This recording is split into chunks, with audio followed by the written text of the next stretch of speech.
Hey folks, BFGNeil here, and today I'm going to be going over the Linxdot Helium Hotspot. So I've had this in for a couple of weeks, and I just wanted to show you some of the features that I've seen of it, some updates that I've actually had from the Linxdot team, and what have the earnings been like. Okay, let's get going.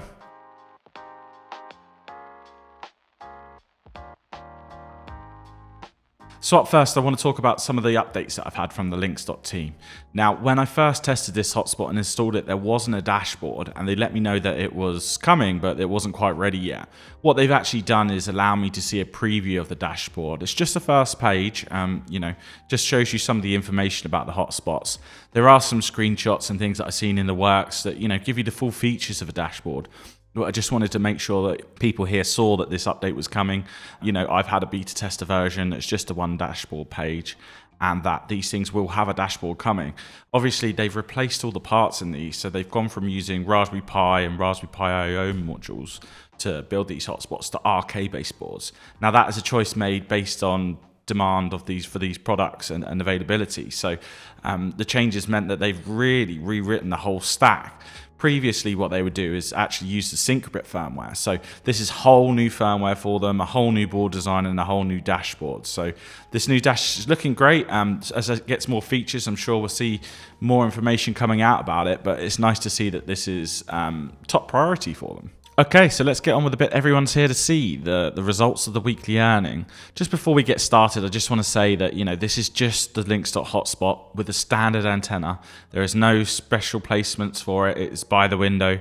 And just to let you know that the placement that I'm testing from is on top of the hill. So it's very good line of sight to other hotspots. There's a lot around it. So I don't really need to try too hard to get good witnessing. But it's important that you see how this thing works, the results of it, how far it can witness and how far it can beacon. But before we got there, I just needed to make sure you understand that it is a pretty good placement up very, very high at the peak of a hill. So I'm on the second floor here.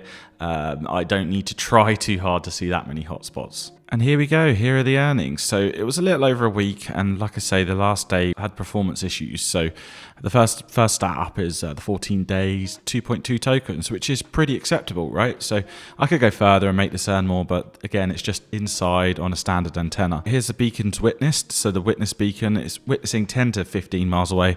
From scrolling through the history, this is probably one of the better ones. And as you can see, the SNR's a bit low, but again, indoors. So and below is the beacon sent. So the first one listed there, 42 kilometers. So when I beacon a hotspot's hearing it 42 kilometers away.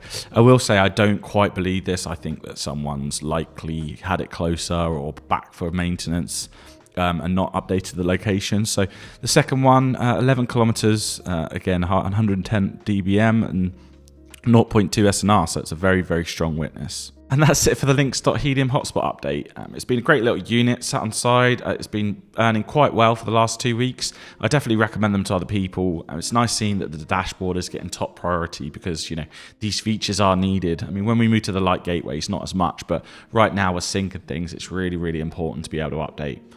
And that's it. If you have any questions, please feel free to drop them below. I answer nearly every question, and please consider giving this video a like and my channel a subscribe. Okay, bye for now.